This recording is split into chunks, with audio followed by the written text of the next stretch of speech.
بيقولوا إن كل إنسان له نصيب من اسمه، والحمد لله أنا كان ليا نصيب كبير قوي من اسمي. اسمي جميلة، وفعلا أنا جميلة بشهادة الكل، لكن للأسف جمالي معرفش يجيب لي عريس، أو زي ما ماما دايما بتقولي إن بختي قليل. لكن اللي حصل معايا في حكايتي أغرب من إنكم تتخيلوه. اسمعوا حكايتي من البداية عشان بس تتعلموا من اللي جرالي. أنا جميلة درست وتعبت جدا، وبعد سنين دراسة طويلة اتخرجت من الجامعة، رغم إنه قليل جدا في بلدنا اللي بيخلوا بناتهم يكملوا تعليم، إلا إن أهلي صمموا إني أكمل تعليمي. وفي يوم لما كنت راجعة من بره بعد ما اشتريت طلبات البيت، سمعت ماما قاعدة بتتكلم مع أم أحمد جارتنا، وكالعادة عرفت إنها جايبالي عريس. دخلت أوضتي، لكن كان عندي فضول أسمع هما بيقولوا إيه. وساعتها سمعت أمي بتقول للجارة أم أحمد: والله ما أنا عارفة، بس هي بنت حظها ماله عامل كده ليه؟ يعني كل البنات اللي في سنها والأصغر منها اتجوزوا من زمان، ما فضلش غيرها هي اللي لسه قاعدة في قرابيزي لحد دلوقتي. فيه إيه بس يا عطيات؟ مالك يا أختي متضايقة كده ليه؟ ما أنا قلتلك عريس بنتك خلاص عندي، يعني ما تشيليش هم حاجة، وبعدين بنتك زي القمر وألف واحد يتمناها. هو انت يا ام احمد يعني مش شايفه الغلب اللي انا فيه؟ ما انت شايفه البت كل ما يجي لها عريس يطفش وما يدخلش البيت تاني. ده انا شاكه يا اختي ان يكون حد عامل لها عمل. يا اختي الشر بره وبعيد يا ام جميله. عمل ايه بس؟ ما تقوليش كده ولا تحط حاجه زي كده في بالك. وبعدين بنتك بسم الله ما شاء الله عليها، حلوه وجميله ومتعلمه، يعني معاها شهاده، وقليل لما تلاقي واحده في البلد في جمال بنتك ولا في تعليمها. يا حسره، وانا هعمل ايه بجمالها وتعليمها لما يا اختي ما بيجيلهاش عرسان، وحتى لو جه عريس بيطفش على طول زي اللي قبل.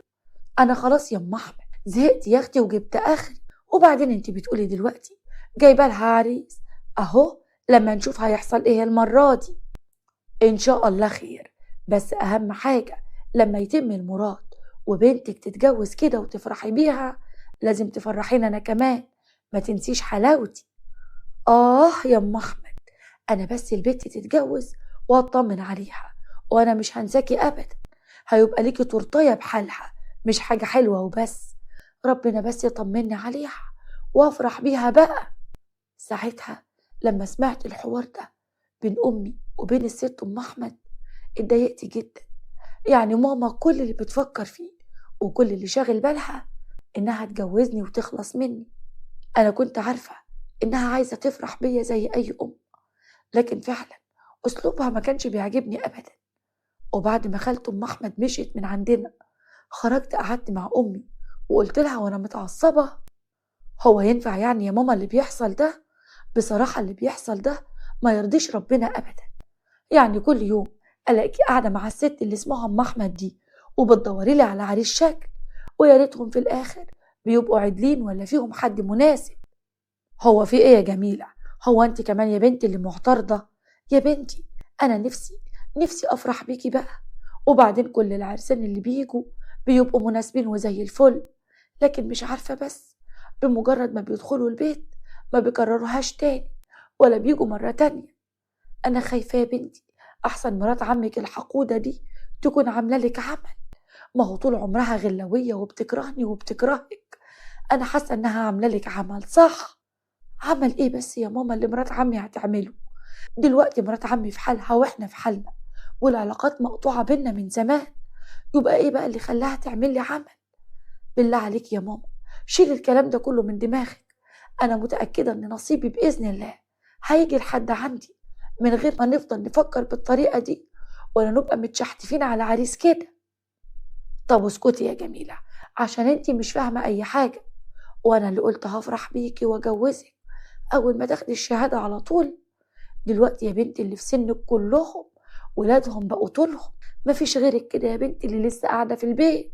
كنت عارفة إني مهما عملت مش هعرف أغير تفكير أمي، هي مقتنعة إن طالما ما اتجوزتش يبقى كده في حد عامل لي عمل.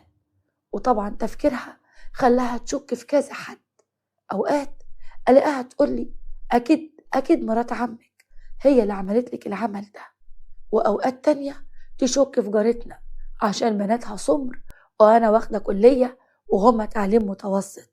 وطبعا كلام أمي كله غلط، ما كنتش مقتنعة بيه لحد ما في يوم اتصدمت لما لقيت أمي جايبة واحدة البيت كان باين عليها إنها ست غريبة، وعرفت إنها عرافة.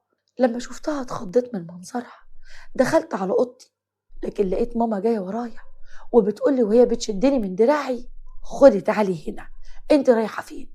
مالك يا اختي؟ أول ما شفت الست أحلام دخلتي على طول كده الأوضة.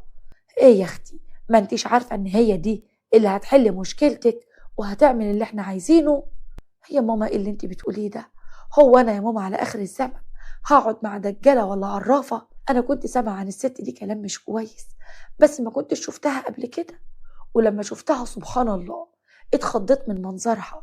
بالله عليك يا ماما بلاش، عشان خاطري يا بنتي، عشان خاطري اخرجي اقعدي معاها يا جميلة، مش هتخسري حاجة. هي دلوقتي هتعرف إن كان معمول لك عمل ولا لأ، وفي نفس الوقت هتعرف لنا إيه السبب اللي بيخلي كل عريس يجي يشوفك ويطفش وما يجيش تاني. يا ماما يا ماما أنا قلتلك إن الحاجات دي كلها نصيب، وأنا نصيبي لسه ما جاش. لو سمحت يا ماما خلي الست دي تمشي، أنا مش مطمنة أبدا ولا مرتاحة في وجودها. ساعتها لقيت ماما صممت إني أخرج وأقعد معاهم بره.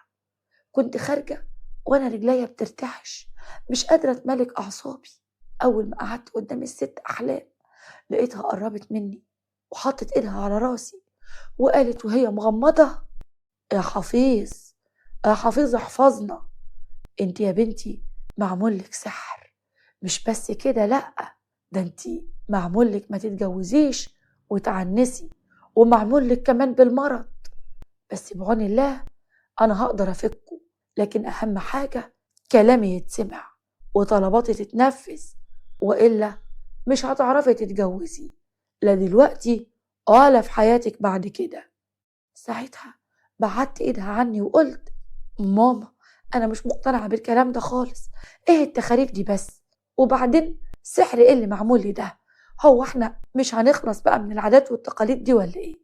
يا ماما لو سمحتي أنا متعلمة وواعية كويس قوي، عارفة إن مفيش حاجة اسمها معمول لي سحر عشان ما اتجوزش.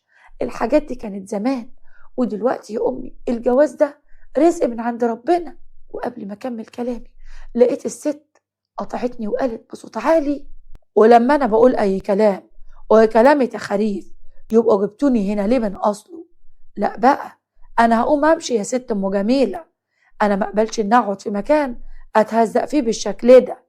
لقيت أمي والجارة أم أحمد فضلوا يحايلوا فيها عشان ما تمشيش، وطبعا أمي اعتذرت ليها وقالت: حقك عليا يا ست أحلام، ما تزعليش يا أختي من كلام جميلة، هي عيلة صغيرة وما تفهمش حاجة ولا توعى لمصلحتها، معلش امسحيها فيا أنا المرة دي وأنا هراضيكي، بس بالله عليكي كملي وما تمشيش، عيلة صغيرة يبقى تسكت وتسمع كلام الكبار، وبعدين انتوا جبتوني هنا عشان احل مشكلتكم.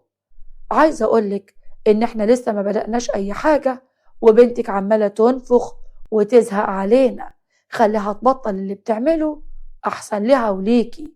طبعا ماما فضلت تراضي في الست احلام، وانا قاعدة مغصوبة على امري، كنت خايفة من اللي هي بتعمله لانها عمالة تتكلم كلام غريب مش مفهوم والتمتم بتعاويذ. كنت قاعدة مستنية القعدة دي تخلص بأي طريقة، لكن اتصدمت من طلبها لما لقيتها بتقول لأمي: شوفي بقى يا ست عطيات، السحر اللي على بنتك سحر قوي جدا مش هيتفك غير في المقابر، لازم نروح قبر مفتوح وبنتك تقعد فيه، صدقيني هو ده الحل الوحيد. لما تقعد في القبر وتصرخ صرخة واحدة السحر اللي معمول كله هيتفك، وساعتها هتفرحي بيها. وماله يا اختي، لو الموضوع كده يا ست احلام يبقى مقدور عليه، هروح انا وهي وناخد معانا ابوها عشان نبقى مطمنين برضه ونعمل كل اللي هتقولي عليه. لا طبعا ما ينفعش اي حد يتدخل في حاجة زي كده غيري انا وانتي وبنتك وبس، ما ينفعش حد كمان يجي معانا. اسمعي كلامي كويس يا عطيات، وإلا كل حاجة هتبوظ. طبعا أنا اعترضت على الكلام اللي بيتقال، سبتهم ودخلت على أوضتي، لكن ماما فضلت تزعق معايا وحلفت إنها هتغضب عليا ومش هتكلمني تاني أبدا لو ما عملتش اللي بيقولوا عليه. في الأول ما همنيش، قلت عادي كلها يومين ولا حاجة وهتنسى الكلام ده ومش هتبقى مصممة على اللي في دماغها كده. لكن الغريبة لما لقيت أمي فعلا قطعتني، كنت كل ما أجي أتكلم معاها ألاقيها ما بتردش عليا، لحد ما زهقت من الموضوع ده وقلت لها في يوم: هو في ايه بقى يا ماما؟ ليه حضرتك مصممة ما تتكلميش معايا كده؟ هو انا كنت عملت ايه يعني لكل ده؟ اعمل لك ايه يا ست جميلة؟ ما انت مش راضية تسمعي كلامي، مش راضية تعملي الحاجة اللي هيبقى فيها مصلحتك وتتجوزي بسببها. يبقى خلاص ما تتكلميش معايا ولا لساني خاطب لسانك، طالما انت بقى بتكسفيني مع الناس كده وبتخلي شكلي وحش قدامهم. انا مش فاهمة بس يا ماما، هي الست دي بتفكر ازاي؟ يعني معقول قدرت إنها تقنعك بالكلام الفارغ ده؟ طب أنا هون عليك يا ماما لما تقعديني في قبر وسط الضلمة وفي وسط الميتين لوحدي؟ حرام عليك يا ماما، أنا ممكن أروح فيها. ساعتها لقيت أمي قلبها رق، لقيتها قربت مني وقالت وهي ماسكة إيديا: بعد الشر عليك يا جميلة، وبعدين هو أنا برضو يا بنتي هسيبك لوحدك؟ ما أنا هكون معاكي برضو يا جميلة، ما تقلقيش يا بنتي، مش هسيبك ولا هتخلى عنك، انت هتكوني في امان، هبقى انا والست احلام معاكي. هي يا ماما ما هي الست احلام دي لوحدها شكلها يرعب، وبعدين يا ماما انا مش فاهمه يعني ايه اللي هيحصل لما اقعد في قبر مفتوح واصرخ زي ما الست دي بتقول. ده كله يا امي الكلام تخاريف والله، ما يمدش للدين باي صله. المفروض يا ماما لما حد يقول كده ترفضي كلامه وتعرفيه انه غلط، مش تبقي عايزه تمشي وراه واي حاجه والسلام، والمهم عندك ان انا اتجوز وبس. طب عشان خاطري يا جميلة اسمعي يا بنتي كلامي المرة دي وبس، عايزة افرح بيكي يا بنتي، وبعدين عادي يعني مش هنخسر حاجة، لو الموضوع تم ونفع نبقى كسبنا، ولو مفيش منه نتيجة يبقى عادي يا بنتي، اهو جربنا وخلاص. ولما لقيت امي مصممة على اللي في دماغها قلت واضح كده ان الست احلام عملت ليهم غسيل مخ. فضلت ايام افكر في الكلام ده وانا برضو مش مقتنعة بيه ولا قادرة احط نفسي في موقف زي ده، لكن طبعا ماما فضلت منشفة دماغها. للأسف في النهاية اضطريت اني اخضع لرغبتها، وطبعا امي كانت عاملة حسابها على فلوس كتير قوي عشان تديها للست احلام لو الموضوع نفع. لقيت نفسي بلبس وبروح مع امي للمقابر زي ما الست احلام قالت. كانت الدنيا بالليل وضلمة قوي، كنت خايفة وماسكة في ايد ماما لحد ما وصلنا قبر ضلمة. كنا خايفين قوي انا وامي اكتر من بعض، لكن الست احلام كانت بتطمنا. قربنا من القبر، ساعتها احلام طلعت من الشنطة بتاعتها شمعة حمراء وجمجمة شكلها مقرف، حطتهم على طرف الحفرة، بصتلي وهي مبتسمة ابتسامة غريبة: اسمعيني كويس يا جميلة، هتنزلي لوحدك وتقعدي وما تخافيش، انا وامك معاكي بس بره، مش عايزاكي تتخضي ولا تقلقي. كان قلبي بيخبط في ضلوعي من مجرد صوتها. بصيت لأمي بعيني أستعطفها، لقيتها عاملة نفسها قوية وبتقولي: يلا يا بنتي، كله عشان مستقبلك يا حبيبتي، خليكي دايما فاكرة إن احنا اللي بنعمله ده مستنيين من وراه نتيجة. ما تخافيش يا حبيبتي، جمدي قلبك كده واحنا معاكي هنا اهو، ما تخافيش يا جميلة. أحلام مسكت ايدي نزلتني واحدة واحدة، رجلي غرزت في طين مبلول وبرودة في الأرض دخلت في جسمي. ريحة القبر كانت خانقة، ريحة عفن وبلل، حسيت أنفاسي بتتقطع. أحلام واقفة فوق وهي بتقول: هتقعدي هنا لحد الفجر، الشمعة دي لو طفت مش هتعرفي تطلعي، لكن لو فضلت منورة لحد الفجر هتخرجي بسلام. طب ولو حصل حاجة هعمل ايه؟ انا ساعتها مش هخرج ولا ايه؟ ضحكت وقالت بصوتها اللي يرعب: لا، ما تقلقيش يا حلوة، مفيش حاجة هتحصل. وبعدين انت مش أول ولا آخر واحدة تجرب حاجة زي كده، عملوها قبلك كتير قوي. جمدي قلبك بس. حكيم انت شكلك كده متدلعة قوي. قعدت جوه القبر على حجر صغير، الشمعة قدامي، عيني على الشمعة اللي في ايدي، وكنت بدعي انها ما تطفيش. كنت مرعوبة وانا حاسة اني لوحدي. بعد كام دقيقة سمعت صوت زي خربشة جاية من تحت رجلي. الصوت كان خفيف قوي، وبعدين واحدة واحدة ابتدى الصوت يزيد. قلبي وقع في رجليا، وقلت يمكن فار ولا حاجة. بس الخربشة بقت بتزيد، وما بقتش كده، دي بقت همهمة، زي ما يكون حد بيقول كلام مش مفهوم، وكأن حد قاعد نفس قعدتي. الشمعة ابتدت تتهز، مرة تنور جامد ومرة تطفي. الضلمة ابتدت تغطي القبر. ساعتها حسيت ببرودة طالعة من ورا ظهري، وكأن في حد بيقرب مني. لفيت بسرعة، ما لقيتش حاجة، لكن ربنا اداني القوة ساعتها. صرخت صرخة طلعت من قلبي: الحقيني يا ماما، الحقيني يا ماما وخرجيني من هنا أرجوكي. مش عارفة مش عارفة جبت القوة دي منين، إني أخرج من القبر لوحدي، رغم إنه كان صعب عليا جدا. وحتى معرفش إزاي طلعت قبل ما حتى ما أمي ولا أحلام يقدروا يمسكوني. كنت بجري في المقابر، دموعي مغرقة وشي ونفسي مقطوع، رجليا بتتزحلق في الطين. بس كنت بقاوم وبقوم واجري لحد ما وصلت النور. جريت على بيتنا من غير ما ابص ورايا، ولا عارفة هما جم ورايا ولا لأ. وهناك في المقابر ماما كانت واقفة متسمرة مكانها بتبص الأحلام.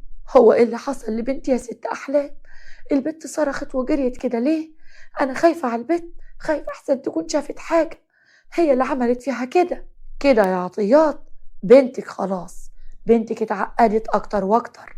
الفجر لسه ما أدنش، بنتك كانت لازم تكمل الليلة لحد الفجر، ودلوقتي بنتك هتفضل مربوطة ومفيش عريس هيقرب منها طول ما العمل شغال. أنا معرفش بس إيه اللي خلاها تجري وتسيب كل حاجة كده. هو احنا مش كنا متفقين من الأول؟ اللي بيحصل ده شغل عيال، شغل عيال يا عطيات. ماما وقتها ما سمعتش كلام أحلام ولا اهتمت بيها. رجعت ورايا البيت، دخلت عليا الأوضة، لقيتني بعيط وقاعدة ضم ركبتي عليا ومنهارة من العياط. فضلت تهديني وتطبطب عليا، قالت لي وهي بتمسح دموعي: حقك عليا يا بنتي، والله العظيم والله العظيم همي على مصلحتي. ليه كده يا ماما؟ ليه تحطيني في وضع زي ده وتخليني قاعدة مرعوبة بالشكل ده؟ كل ده عشان اتجوز؟ مش عايزة اتجوز. لو هتبهدل واتهان بالشكل ده مش عايزة اتجوز يا ماما. حقك عليا يا بنتي، انا عارفة اني غلطت لما عملت فيكي كده، بس اعمل ايه؟ ما هو من غلبي يا جميلة.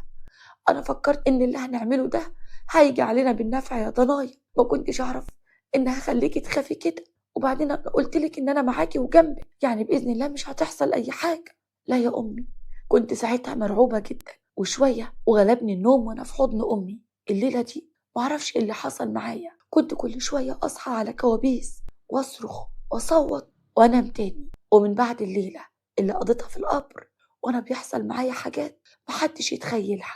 ولما امي شافتني كل يوم بالشكل ده قالت لي: بقول لك ايه يا جميله، الوضع ده ما يتسكتش عليه يا بنتي، ما ينفعش نسكت عليه اكتر من كده. انت لازم تيجي معايا نروح للشيخ امام الجامع، هو اللي هيعرف يحل الموضوع اللي انت فيه. لازم يقرا عليكي قران ولا يتصرف يا بنتي. بالله عليك يا ماما اسكتي بقى وسيبيني في حالي. انا مش هروح معاكي لاي حد تاني، لا شيخ ولا غيره. انا خلاص كفايه عليا كل اللي بيحصل معايا، كفايه كده يا ماما. يا بنتي يا بنتي انا خايفه عليكي، انتي ما بقيتيش تعرفي تنامي. اسمعي كلامي يا جميله وتعالي معايا للشيخ ده راجل طيب يا بنتي وامام جامع، يعني باذن الله موضوعك يتحل على ايده. رغم اني كنت متضايقه لكن قلت فعلا هروح للشيخ ده، يمكن يعرف يفسر اللي بيحصل معايا وحل لي الموضوع ده. وهناك لما رحنا له، أول ما دخلت حسيت إني ارتحت نفسيا. سمعت صوت القرآن، بقالي كتير قوي ما بصليش ولا بقرأ قرآن، يعني كنت بعيدة عن ربنا من يوم مشوار القبر ده. حسيت إن نفسيتي هديت جدا أول ما قعدت قدامه. ماما حكت له كل اللي حصل. الراجل فضل يبصلي ويقرأ قرآن ويستغفر ربنا، وأنا رحت في نوم عميق معرفش إيه اللي حصل. ولما قمت لقيته بيقول لأمي: طبعا يا حاجة، اللي عملتوه ده غلط، انتوا مشيتوا ورا كلام واحدة ما تعرفش ربنا، كل سكتها دجل وشعوذة. طبعا انتوا عارفين ان حاجة زي كده واي حاجة بتحصل في الدنيا بتحصل لانها مقدرة ومكتوبة لينا، ومفيش حاجة بتحصل من غير اذن ربنا، ولا قبر ولا عمل ولا حد في الدنيا يقدر يمنع رزق او جواز او حياة. بس بقى الشيطان هو اللي لعب بيكو، وياما لعب بغيركو، وضل الناس كتير قوي بعدت عن ربنا. وانت يا جميلة يا بنتي قلبك مليان خوف، والخوف مش من ربنا للأسف، ده من البشر ومن الوهم. انت لو رجعت لصلاتك وذكرك مش هيقدروا يقربوا منك ولا يلمسوكي. ده ربنا سبحانه وتعالى قال: ومن يتوكل على الله فهو حسبه. يعني مش محتاجين حاجة تانية بعد كده. ومن ساعتها حسيت دموعي بتنزل مني عشان خايفة قوي من غضب ربنا، وخايفة من الوهم اللي الشيخ قال عليه. كمل كلامه معايا في مرة تانية وهو بيقول: ما شاء الله عليكي، أنا عملت لك رقية شرعية أكتر من مرة، وقرأت القرآن والورد اللي انت بتقريه فارقين معاكي، وأنا شايف إن انت أحسن دلوقتي. عايزك كل ليلة قبل ما تنامي تتوضي وتصلي ركعتين وتنامي على وضوء، وأي كوابيس تجيلك افتكري إن انت تقولي: أعوذ بالله من الشيطان الرجيم. ما تحكيش الكوابيس لحد، شغلي قرآن جنبك واحفظي القرآن إن شاء الله كل يوم آية عشان ربنا يحفظك بيه. صدقيني يا بنتي، قربك من ربنا هيمنع عنك أي حاجة ممكن تأذيكي. أمي كانت قاعدة معايا في كل مرة وهي بتسمع وحاسة بالحرج. الشيخ آخر مرة بصلها وقال: وانت يا حاجة اوعاكي تودي بنتك لأي حد تاني، دول بيبقوا كل همهم الفلوس وبس، بيعملوا حاجات تغضب ربنا عشان خاطر يضحكوا على اللي زيك وياخدوا منهم فلوس. ابعدوا عن الطريق ده يا حاجة، وصدقيني بنتك أكيد هيجي لها نصيبها في الوقت المناسب اللي مكتوب ليها إنها تتجوز فيه. مشينا من عند الشيخ وأنا قلبي مرتاح. سمعت منه كلام كتير قوي على كم مرة، وعملت بكل نصايحه، طبقت كل اللي قال عليه. بقيت كل يوم بقرأ الورد بتاعي، وخصصت لنفسي ورد من الأذكار والاستغفار والصلاة على النبي. والحمد لله بقيت بصلي الفجر حاضر وانام على وضوء. عشان كده الكوابيس بعدت عني ووشي نور كأني عاملة عملية تجميل. المهم بقى إن أنا دلوقتي بكلمكم وأنا متجوزة بقالي 5 سنين، وعندي كمان 3 عيال ومش ملاحقة عليهم. وأمي كل ما تسمع واحدة اتأخر نصيبها تحكي لها حكايتي، وأنا كمان جيت أحكي لكم حكايتي عشان أقول لكم إن الرزق مكتوب عند ربنا، ومستحيل حد هياخده، ومستحيل هيتأخر عنك. عشان كده ارمي حمولك على الله وقول يا رب، والرزق هيجي، إن كان مال ولا جواز ولا حتى خلفة، هتيجي كله مكتوب عند ربنا من قبل ما احنا نيجي. واللي قادر يرزق الطير والدودة في الحجر مش هيرزقنا احنا يا بشر؟